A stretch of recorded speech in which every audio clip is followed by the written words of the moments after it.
Hi. My question is, I'm curious what you've seen to be the ideological conflicts surrounding this issue, because from my observation and following the news, I was a high-achieving, low-income student myself at Yale. Um, it seems to be that there are surprising ideological lines surrounding this. For example, eliminating the SAT and the ACT and standardized tests are probably the most easy ways for low-income students to prove themselves prove themselves in a non-biased ways to institution, and yet a lot of people seem to want to get rid of those. Um, I'm wondering what you think about that and another question was like, certain people think this is important for various reasons. They have an Ender's Game style mission of finding all of the smart people and having them become great scientists. And there are other people who have never read Ender's Game and have no idea what I just referenced. And so I'm just wondering what your observations have been for all of these things. Yeah, so let me, I'm not going to comment on Ender's Game, but I do think there are some ideological issues around the SAT and the ACT. And let me just say first that these are imperfect tests, okay? They are not perfect tests.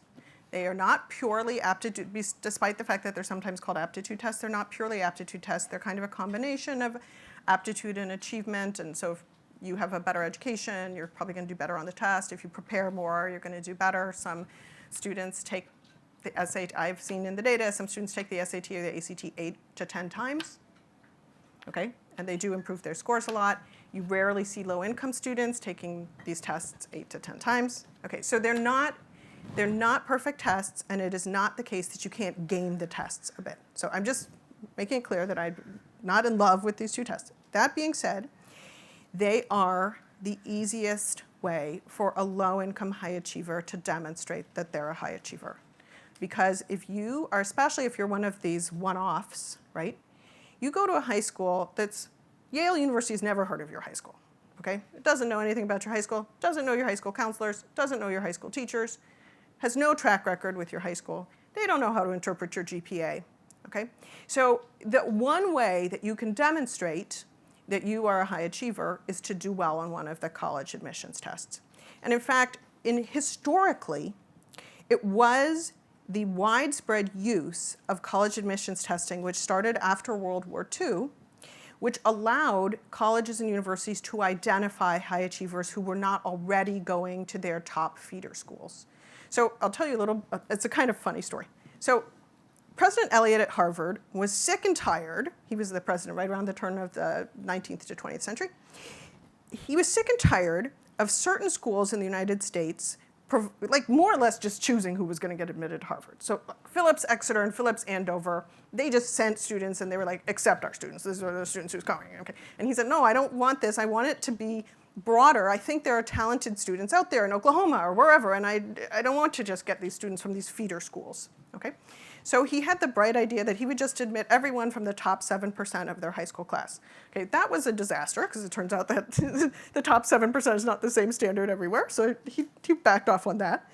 And then he basically went and talked to the other college university presidents that it was more or less like the Ivy League at the time and University of Chicago and said, like, let's have a test that we all give, okay? And that was the invention of the College Board. And they stayed there were only 40 members of the College Board going into World War II because it was still a written test. You still had to do Greek and Latin, okay?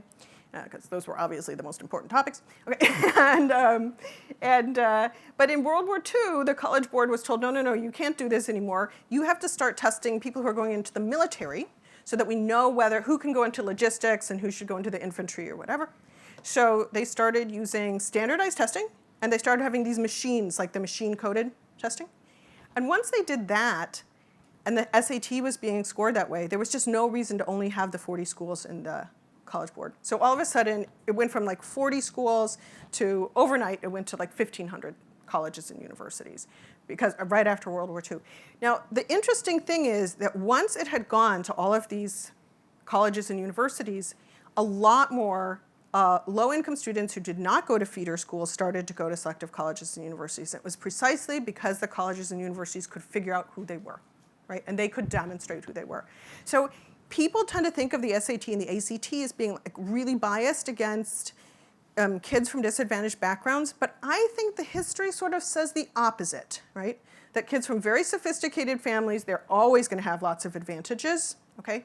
But kids from disadvantaged families, this is kind of the only way to reveal yourself, to show yourself, to prove yourself to these schools. So until there's another better way, I'm not in favor of that. Also, if we look at what's going on with the SAT and the ACT right now, affluent, well-educated families, the kids are all still taking the SAT and ACT. So it's only kids who are more naive who are not taking them. Right here. Hi, my name is Amani. I'm another low-income student from the University of Chicago.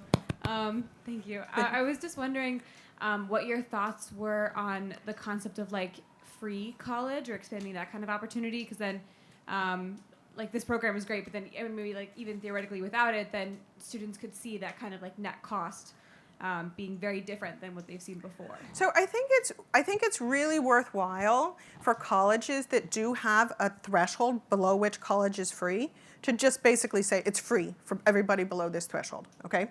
I do not think free college is a great idea, and just generally speaking, and the reason is that it's very regressive, okay? So to whom are you redistributing now?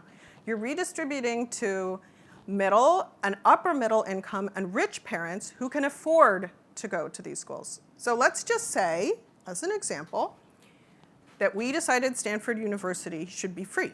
That means if your father is a billionaire, it will still be free. Does that make very much sense? It does not, okay? So we should not be giving free college to billionaires' children, or even people who are in the top 10, 15, 20% of the US income distribution, because in general they can afford to send their kids to college. We would rather have the same amount of money and spend more of it on low income kids, right? So that's why free college is not such a great idea. Also, it's worth noting that although people talk a lot about free community college is pretty much free for low income students because of the Pell Grant system, which covers most costs of community college in the United States. So that's why free college is very regressive, and I think most economists are kind of opposed to it for that reason, because we recognize who's getting the money and who's losing the money. Here. Thanks. My name's Phil. I have 2 questions. So question number 1 is you started out with this analysis of sort of the return on societal investment. Yeah. And I'm assuming you're headed ultimately towards that with the data that you're gathering. Do you already have some preliminary results on the investment that's returned from society for these students? The answer is yes and no. They're still pretty young, and so a lot of the return that you make from investing in a college education is not when you're in your 20s, okay? It's actually, most people, their highest earning years are between about age 35 and 55, okay? These students are not there quite yet. So when we do those calculations of value added or lifetime earnings, we do need to look at older people, because otherwise, well, here's the right way to think about it. If you're a college student and you go to a very selective college, you may make more when you get out of college than somebody who went to a non-selective college. But really, the big payoff is going to be later in life, more when you're middle-aged. Because what happens is, people who go to more selective colleges tend to have what we call a steeper age earnings profile.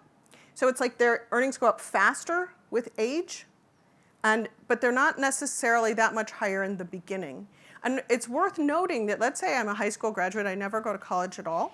I might actually earn just as much as somebody who gets out of college and they're age 22, 23 or something like that. Why? Because I've now been in the labor force for 4 or 5 years, okay?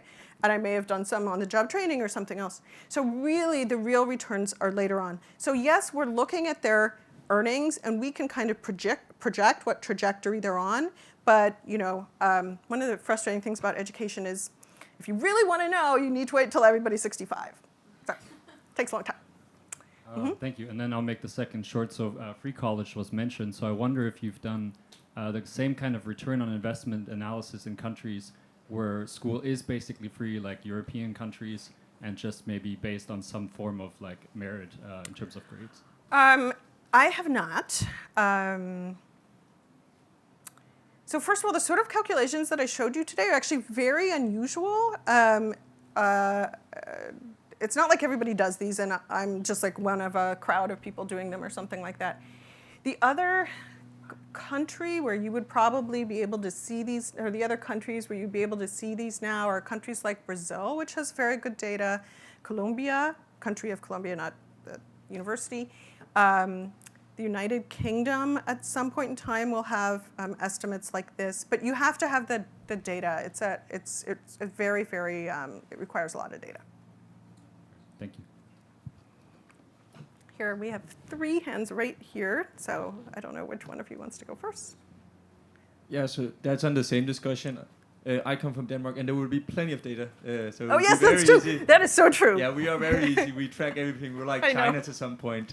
I know, it's And true. and for control group, that must really be hard to read your paper if you're in the control group. Yeah. But just like No, like I no, got- all the Scandinavian countries have amazing data.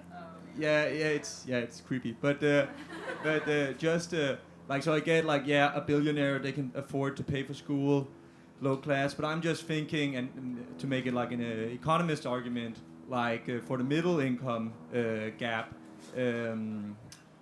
it must be very difficult to code like what is going to be worth it and such. So like, just asking that question again, like it seems very hard to process. I'm not used to it at all. Everybody here must be expert, but it must be hard as a middle income student. Yeah. What are we losing here? Yeah, I think in fact the reason why we're doing this new intervention, this new randomized control trial with sort of middle income students, middle achieving students, is that actually their decision is a lot more complicated, right? And the information has to be much more customized so that they get the information that's really pertinent to them.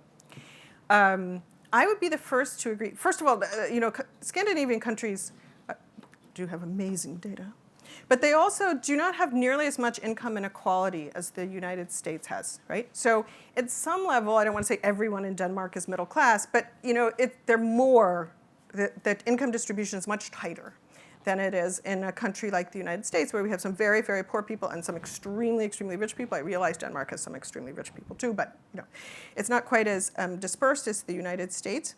So I think one of the reasons why it's easier to support a system where everybody is treated in a very parallel way by colleges and universities is that you're not dealing with as much income inequality in the first place. And people tend to think, no, we're all kind of in this together, a little bit more in Denmark than in the United States, where you're going to see a lot more income inequality. But yeah, Denmark has amazing data.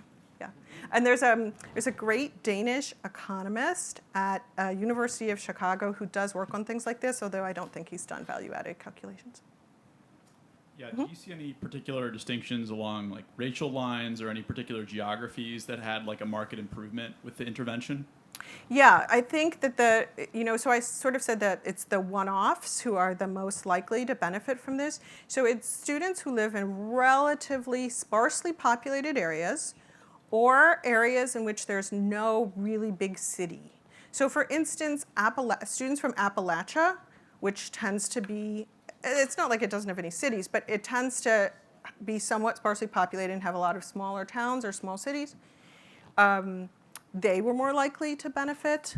Also, students in the Southwest, which has the very Southwest, like New Mexico, places like that, parts of West Texas, more likely to benefit.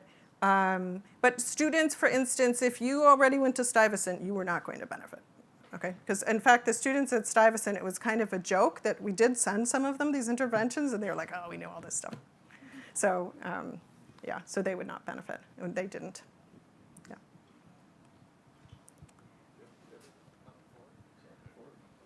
Okay.